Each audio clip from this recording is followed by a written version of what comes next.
Welcome to Pindar Poetry. We hope you learned something new. You'll start by confirming prerequisites. Verify your laptop has Bluetooth and that battery and drivers won't interrupt the process. Once done, enable Bluetooth in Windows settings or Mac OS system preferences so your adapter broadcasts. Make sure the other device is powered and in pairing mode within 1 to 3 meters. Proximity reduces dropped pairing attempts. This first step is critical because if Bluetooth is disabled at the adapter or OS level, the rest of these steps can't proceed.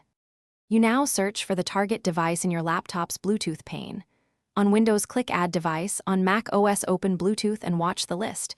You'll see the device name appear after it enters pairing mode. Select it and follow prompts. Sometimes a PIN appears, sometimes you simply accept. This exchange authenticates the connection, so confirm on both ends.